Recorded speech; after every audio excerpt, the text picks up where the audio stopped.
Milk Show, usually heard at this time, has moved to a new time period on Sunday nights. Be sure to hear Larry Douglas and Kay Arman on the new Pet Milk Show tomorrow night on NBC. And now, here's another in NBC's great parade of new shows.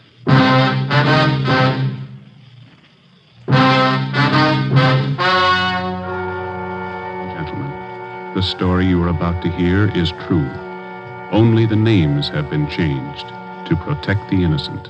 NBC brings you Dragnet.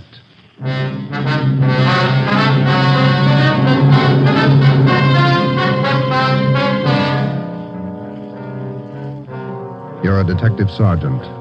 You're assigned to a homicide detail. A man's wife has suddenly dropped from sight. On the surface, it appears only as a routine missing persons case. You start to investigate. Suspicion grows. There is evidence of possible foul play. Your job, find the woman or find her murderer. Dragnet, the documented drama of an actual crime. Investigated and solved by the men who unrelentingly stand watch on the security of your home, your family, and your life. For the next 30 minutes, in cooperation with the Los Angeles Police Department, you will travel step by step on the side of the law through an actual case transcribed from official police files. From beginning to end, from crime to punishment, Dragnet is the story of your police force in action. It was Wednesday, September 15th. It was warm in Los Angeles. We were working the day watch out of homicide. My partner's Ben Romero. The boss is Ed Backstrand, chief of detectives. My name's Friday. I was on the way back from lunch, and it was 12:56 when I got to room 42. Homicide. Hi, Joe. Waiting for you. Hiya, Ben. Al. Hi. I hear you got something for us. Here's a report right here. Gardener by the name of Eric Kelby called in day before yesterday. Said his wife disappeared from their home out in the valley Sunday night. Says he thinks she left him. That happens every day, Barghetti. Not this way, it doesn't. Walsh and I went out yesterday to interview the guy. Story doesn't add. Why not? None of her clothes are missing. None of her luggage. She even left her pocketbook behind, full of money. Found out from the neighbors a missing woman is a 17-year-old boy by a former marriage. So what? An only child. Mother dotes on the kid. Shouldn't even say goodbye to him. How did this Eric Kelby impress you? Pretty grouchy with Walsh and me. No cooperation. Wants to find his wife, doesn't he? I don't know if he does or not. There's no help, I'll tell you that. Can I see that report a minute now? Oh, here you are. Agnes Kelby, age 39. Kelby's her second husband. First one died a little after the boy was born. Mm-hmm. Disappeared Sunday night from her home, 546 Belasco Road, between 7 and 8 o'clock. When did Kelby call in? Monday afternoon. Said he thought his wife might be spending the night with her sister. When he found out she wasn't, he called us. Did you meet the boy while you were out there, Barghetti? Yeah, that's another thing. Kid came riding in on a bike while we were talking to one of the neighbors. Tried to talk to him, but the old man came out, hustling him inside the house. Then he starts eating us out. What'd he say? Told us it was our job to find his wife, not to go prying into her stepson's affairs. Well, that's a new slant. How about her friends and relatives around here, Al? Any besides her sister? Walsh located a couple of her aunts. I don't think he's checked them yet, though. I'll tell you, boys, this is one I'll bet on. Maybe. You got the names of Mrs. Kelby's relatives? Oh, yeah. Right over here. Sure wish we had a chance to talk to that boy. Yeah. How's it feel to you, Ben? I don't know. Notice anything else funny about the guy, Al? I don't know. Well, here's those names, Joe. Thanks. Kelby was upset, all right. For some reason, he didn't strike me as reacting the way a normal guy reacts when his wife disappears. All right, Al. How would you react? Barghetti's worrying again. Oh, now listen, boys. It's no fooling matter. This is one I'll bet on. It's a homicide. All right. How about a copy of this report? Yeah, where'll I get the phone? Missing persons, Barghetti. Who's that? Oh, yes. Yes. About what? Oh, sure. All right, son. 4 o'clock. Yeah. Goodbye. That was Kelby's stepson. What do you want? Thinks something's happened to his mother. In police work, missing persons detail is not a department separate in itself. It is organized as a part of the Homicide Bureau. According to Barghetti, who took the call, the boy said he suspected his stepfather, and he didn't want him to know of any meeting between him and police officers. He would meet the officers that afternoon at 4 p.m. in a restaurant on the corner of Hollywood Boulevard and Fairfax Avenue. At 3:15, Ben and I left the office and drove out to the meeting place, the Dairyland Fountain and Coffee Shop. We arrived there at 3:45. At 8 minutes to 5, the Kelby boy still had not arrived. Youngster's not very prompt. Well, let's wait a little while longer. Yeah. Smoke? Yeah, thanks. Want some more coffee? No, thanks. Well, I guess the boy isn't going to show. Think something's happened? 15 minutes after we left the coffee shop, we drove up in front of the gate of the Kelby Nursery on Belasco Road. The house itself was set well back on the property, which covered about 4 acres. The entire nursery was surrounded by a 6-foot steel wire fence, and it looked like almost every available foot of ground inside was planted with some kind of a flower or shrub. Kelby met us at the gate. Yes? What do you men want? Police officers. Are you Mr. Kelby? Yes, what do you want? Well, if you'll shut those dogs up for a minute, we'd like to ask you a few questions. I'm busy now. Can't you come back tomorrow? Pretty important, Mr. Kelby. I think we better talk right now. All right, if you have to. Red, Giant, down. You too, Jaime. Quiet. All right. Now, what do you want? Mind if we come inside? Well, these watchdogs of mine are pretty vicious. We can talk here at the gate. All right, Mr. Kelby. This is Sergeant Romero. My name's Friday. We've been assigned to look into your wife's disappearance. Oh. Did you find anything yet? Nothing definite. Maybe you can help us. Would you tell us exactly what happened the night your wife disappeared? What do you mean? What happened? Well, when did you last see her? When you first noticed she was gone? We finished up Sunday night dinner about 7 o'clock, and I laid down for a nap. Agnes went out on the front porch for some air. I woke up a little before 8 and went outside to look for her. She was gone. Nobody saw her leave, Mr. Kelby? Not that I know of. Maybe some of our nosy neighbors, I don't know. How about your stepson? Wasn't he around Sunday night? Bruce? No, went out to a show with some other kids. When did he get back from the show? About 10, I think. Why? Where's your stepson now? Who are you looking for, my wife or my stepson? Both, Mr. Kelby. Where's your stepson? Gone. I took him over to my sister's in Alhambra. Been feeling bad since his mother disappeared.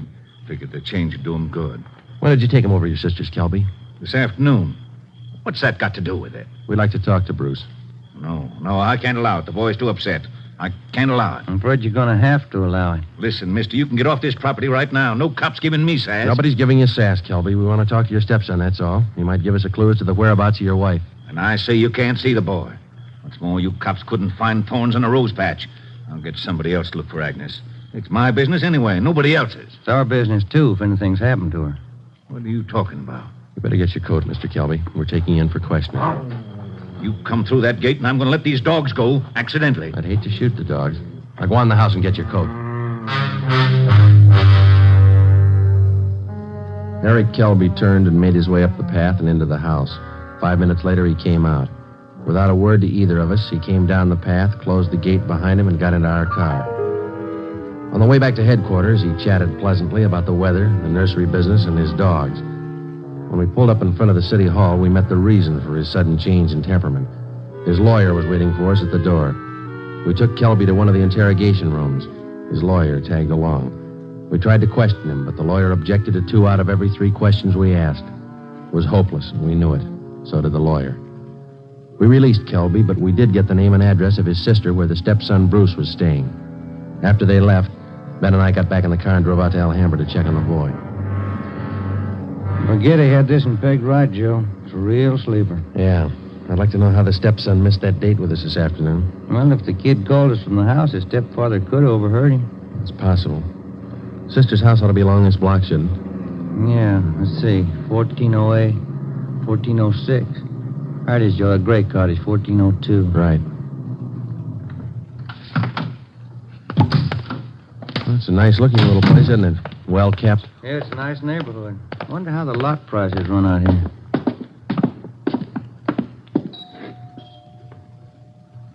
Somebody's coming. Yes, what is it? Police officers, ma'am. Are you Miss Kelby? Bertha Kelby, yes, that's my name. Why? We talked to your brother earlier today, Miss Kelby. He said that you brought his stepson Bruce here to stay for a while. We'd like to see him. Bruce? Yes, he was here till about, Oh, an hour and a half ago.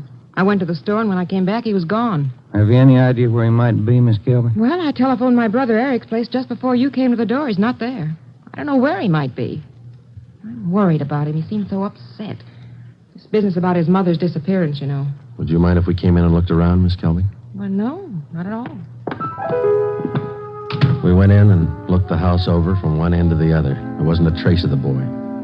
We drove back to Kelby's nursery and satisfied ourselves the boy wasn't there. Then we came back to Alhambra and we kept an eye on Miss Bertha Kelby's home until midnight. No one came or went. At 5 minutes past midnight, the lights went off in the living room, and a few minutes later, in the back of the house. The next morning, when Ben and I checked in for work as usual at 8 o'clock, we met with Captain of Homicide, Frank Kearney. What makes you two so positive there has been any foul play in this Kelby thing? Well, that's just it, Cap. We're not positive. It's a whole setup. It smells bad. For instance? That lawyer. If a man's innocent, he doesn't need a lawyer to sit with him in the interrogation room and tell him not to answer questions. Number two, that kid's telephone call. Maybe he doesn't get along with his stepfather. It happens, you know. Maybe he's trying to get back at him for something or other. Maybe. Then why is Kelby hiding him out? You sure he's hiding him out? No other way to take it, Cap. The Kelby woman walked away from her home Sunday night. Nobody saw her. She took nothing with her. No clothes, no luggage, no money. You checked with the family doctor? Yesterday. He told us Mrs. Kelby was in perfect health. We double-checked the Wanderer's file and the Repeater's file in missing persons. Couldn't find her name in either one. How about her relatives in town? Haven't had a chance to talk to him yet, Cap. We'll check him this morning. Well, one thing's certain. The woman couldn't have gone very far. We checked the sheriff's office, the jails, the hospitals. We've sent out a teletype and an APB. Every cop in the city has her description. She's been gone almost 4 days, but nobody's seen her. How does that add up to you? It doesn't. You better move on it. Check every one of Mrs. Kelby's friends and relatives. Right, Frank. Then try the neighbors. As long as I've been a cop, neighbors have been able to tell everything about anyone.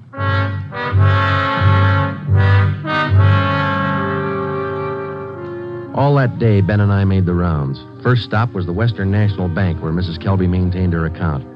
Her savings statement showed a total balance of $31,564.17. Her separate checking account had a balance of $842.71. At the Farmers Mutual, we found the record of an insurance policy issued to Agnes Kelby. It was a 20-pay life policy covering the insured in the amount of $30,000. The beneficiary was listed as the insured son, Bruce Trumbull Kelby, if living upon the receipt of such due proof. If not, the insured's husband, Eric J. Kelby.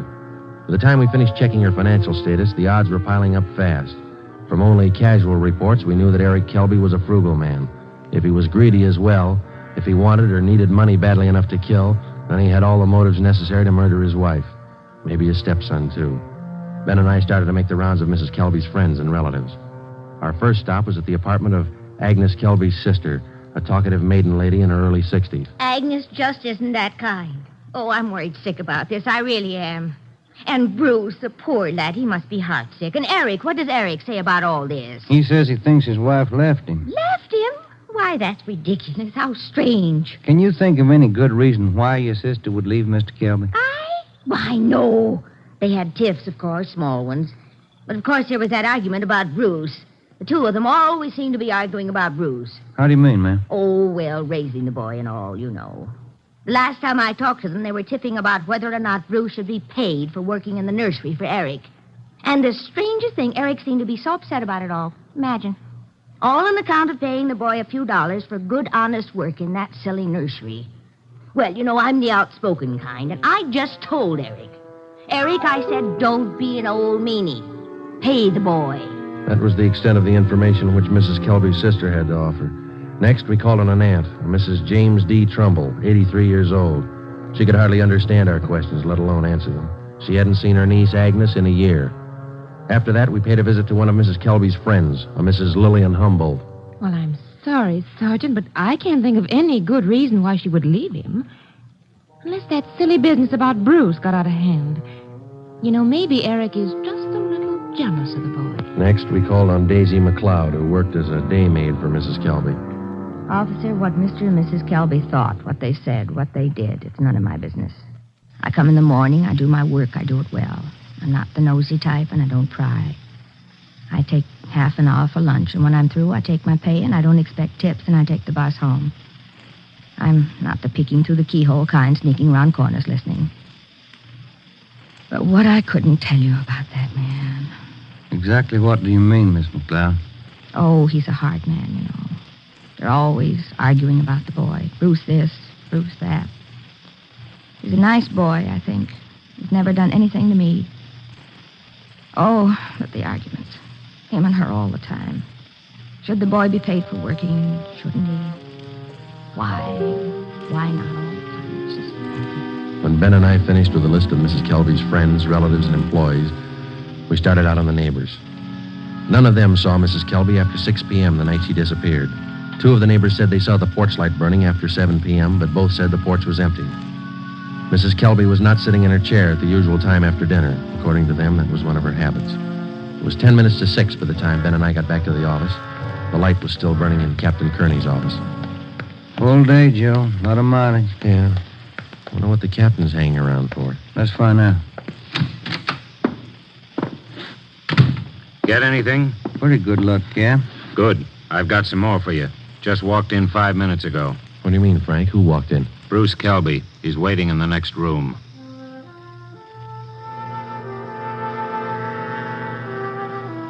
We went in the next room and met Bruce Kelby. He was small for a 17-year-old, dark-haired, and a little on the sickly side. He told us that he couldn't keep the date he made with us on the phone because his stepfather apparently did overhear the conversation and drove him directly to his sister's home in Alhambra. We asked him why he was so sure that his stepfather was responsible for his mother's sudden disappearance. For one thing, all 3 of us usually go to the early show on Sunday night. Eric, Mom, and me. But last Sunday, Eric said he wasn't feeling good and he wanted Mom to stay home and take care of him. Then he told me to go on ahead to the show, so I did. What time did you get home, son? About 9:30, 9:45. What was your stepfather doing when you got home? Sitting in the living room reading the paper. Did you notice anything unusual about the way he acted? He was nervous and jumpy, more than usual, I think. Anything else? Yes, sir. When I came in through the front yard, I noticed the dogs had mud all over their paws. They'd been out somewhere in the nursery plots. And they won't go out in the plots unless Eric's with them. He doesn't want them to trample the seedlings. What would your stepfather be doing out in the nursery at night? Does he usually do some work at night? No, sir. None of the plots are even lighted. Only the greenhouses. And the paths in the greenhouses are usually graveled, aren't they? No mud around. It's my job to see that the greenhouse paths are kept graveled. I know they're not muddy. I fixed them the day before, Saturday. What do you think it means, son? I don't know. I don't want to think about it. I just know he's done something. He's done something to her. Did your stepfather give you any reason for keeping you away from the police officers the other day? No, sir. He said people were getting nosy, and he said it might be better for me over at Aunt Bertha's. She's his sister. Do you think your Aunt Bertha might know where your mother is? No, we hardly ever see her. We don't know her well at all. We've heard your mother and your stepfather argued about whether you should be paid for your work in the nursery. When I started to work for him, he promised he'd pay me. I was saving up to buy a 31 Model A. And then after a couple of months, when he didn't pay me, I asked him. He told me I ought to be glad to work for him for nothing. And your mother argued with him over that? Sure, it was her money that bought the nursery anyway. How'd you get away from your aunt's place last night? Well, Bertha had some shopping to do, and she left me alone. She locked the door to my room. Even the screen over the window in my room was nailed down, but I kicked it out and got away. I stayed at a friend's house last night. Thought about where you're going to stay tonight? I don't know. But I'm not going home. And I'm not going back to Bertha's place either. I'll get a room. How'd you like to stay at my house a few days? Sure nice of you, sir. Maybe I'd better not. Mom might not like it. Oh, I'll take care of that. Now let's hop out and get some dinner. Sure darn nice of you, sir. All right, son. Come with me.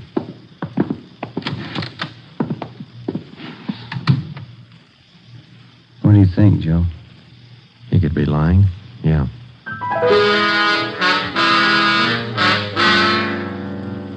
Now what, Cap? Shall we bring Kelby in again? No, not yet. He's found out by now from his sister that the boy's gone. He probably figures the police station is the first place he'd come. Wouldn't do much good pulling him in now, Ben. We couldn't even question him. 10 to 1 his lawyer'd be waiting for us when we got back. That's the problem. How do we get to this Kelby without his lawyer finding out? Well, what about the early morning, Cap? Say tomorrow, about 5 or 6 a.m. Think you'd be looking for us then? Yeah, that might do it. If we can just get by that pack of hounds he owns without waking the whole neighborhood, might work. If we could just question him alone. I got an idea it wouldn't take much to make him cop out.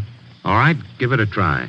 Get out there in the early morning and bring him in for questioning as quietly as possible. I'll be in at 6 a.m. If you want me before then, call me at home. All right, Frank. Kelby's got a smart lawyer. It's going to be plenty hard to convict him without a body and corroborating evidence. He's got 4 acres out there, Cap. You can hide a lot of bodies in 4 acres. Well, that's what I mean. This case isn't ending. It's just beginning. The next morning, Ben and I met at the office about a few minutes past 4 a.m. We had a cup of coffee and a donut at an all-night restaurant, and then we started for the Kelby place out on Belasco Road. We took 4 pounds of fresh horse meat with us to keep the dogs quiet if they raised a fuss. It was 28 minutes past 4 when Ben pulled the car to a stop a few hundred feet from the gate to the Kelby nursery.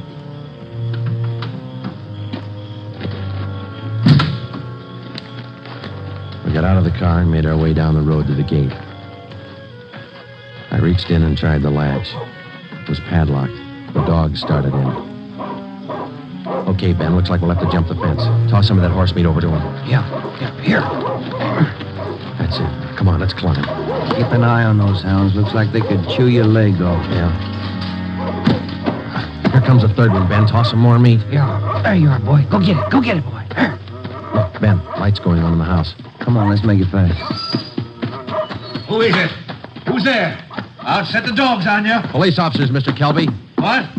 What are you doing out here this time of night? You're under arrest, Kelby. Get your coat. You cops are asking for a peck of trouble. Get your coat. Where's my stepson? What you done with him? What have you done with your wife? You're going to pay for this. I'll have your jobs. That's not the first time we heard that, Kelby. Let's go.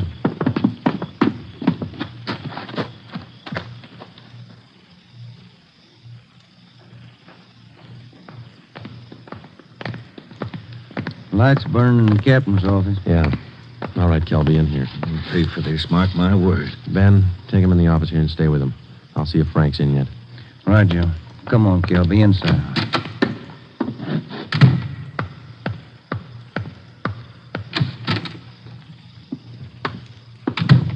Friday? Did you bring in Kelby? He's down in the interrogation room. Ben's with him.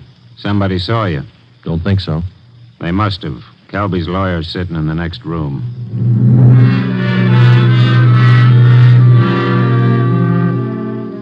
Kelby again refused to answer any questions without the advice of his attorney. We released him. That day, Captain Kearney sent out 2 men to keep an eye on the nursery and report on all of Kelby's movements. Shortly after 7 o'clock that night, just after nightfall, we tried once again to bring in Kelby for questioning without his lawyer's knowledge. It didn't work. A little after we booked him, his lawyer obtained a writ of habeas corpus. We had to release him again. The 2 men assigned to stake out the Kelby place reported definitely that somebody was tipping the lawyer whenever unknown visitors showed up at the nursery and drove off with Kelby. There was nothing we could do about it. The next morning, Kearney came up with a lead. I had a long talk with the boy last night. Accidentally, I think he's given us a pretty good lead. Yeah? There's only one way we'll ever get a conviction. That's by finding the body and evidence to tie Kelby in. Yeah, that'll do it. Where do we start looking? In a new rose bed next to one of the greenhouses in Kelby's nursery. The kid came up with it last night. How come? First, Kelby's crazy about saving $1 and making one. Yeah. In the nursery trade, especially where you have a limited area to work in, like Kelby, you cultivate every foot of ground. Every bit of soil you got is planted with something. Mm-hmm. Kelby's not the type to waste anything. Especially he's not the kind that would let ground lie fallow when he could plant something that might bring in a few dollars next season. Bruce tells me his stepfather has every inch of those 4 acres planted. Every inch. Except a 6 by 9 foot plot of ground in that rose garden. Oh, it sounds like a long shot to me, Frank. The boy said he prepared that piece of ground for planting late Saturday afternoon. His stepfather wanted it ready for Sunday morning. The plot of ground's still vacant. Might have planted it yesterday, Cap. When's the last time you checked? Before I came to work this morning. I called the men on stakeout next to the nursery. They told me the plot's still empty. It's worth a chance, Frank. When do we look it over? Tonight. I don't want Kelby or his lawyer to know a thing until we find that body. Well, how are we going to work it? We'll order up a crew from the crime lab. They can take probings through that plot and all around it. They can tell us without any guesswork how deep that ground's been worked over lately. When do you want to start? Be here in the office at 8:30 tonight. If my hunches are any good, we'll find a body.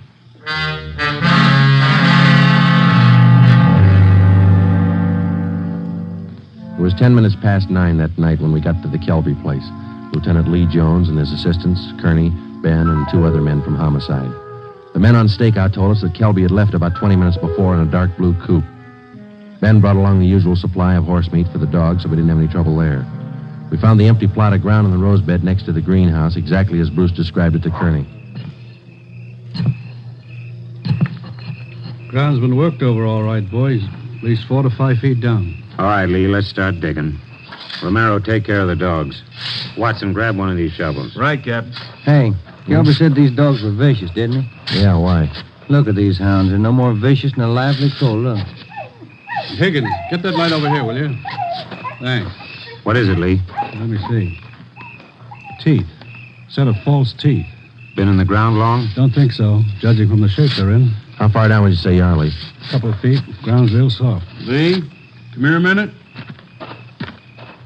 What is it? Body. Here's the shoulder. All right, you men over here with Watson. Get the dirt off the face. Romero, you got a picture of the Kelby woman? Yeah, Cap. Let's see. Oh, here it is. Thanks. Get the light down here. Hunch paid off, Frank. That's her.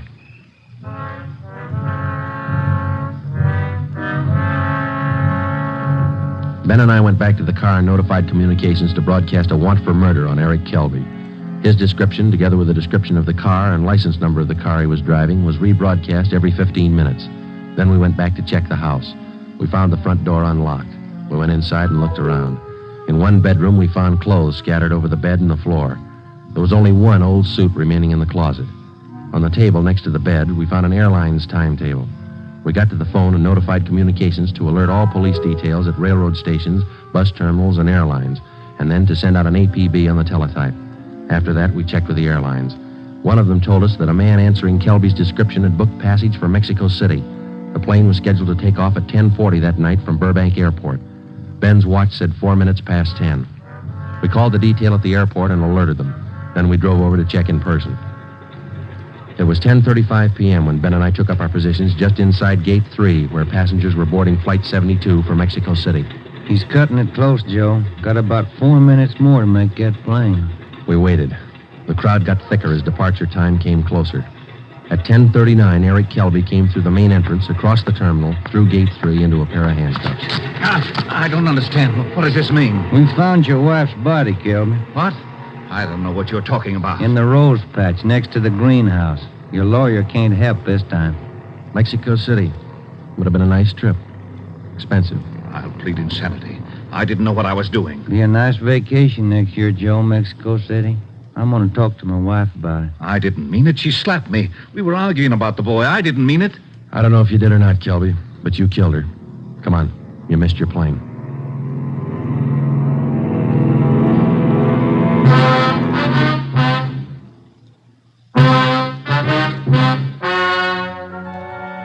The story you have just heard is true. Only the names were changed to protect the innocent. Eric Kelby was tried and convicted of murder in the first degree. He is now awaiting execution in the lethal gas chamber at the state penitentiary.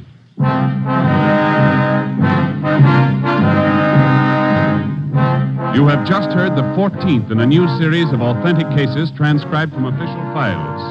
Technical advice for Dragnet comes from the office of W.A. Wharton, Acting Chief of Police, Los Angeles Police Department. Tonight's program is dedicated to William J. Weston, Jr. of the Washington, D.C. Police Department, who on the evening of March 4th, 1945, gave his life so that yours might be more secure.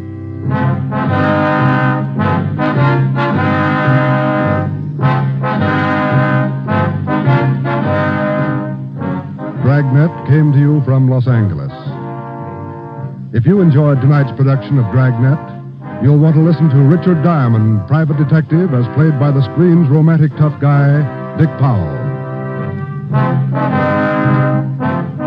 The Pet Milk Show, usually heard at this time, has moved to a new time period on Sunday nights. Be sure to hear Larry Douglas and Kay Arman on the new Pet Milk Show tomorrow night on NBC. This is NBC, the national broadcasting company.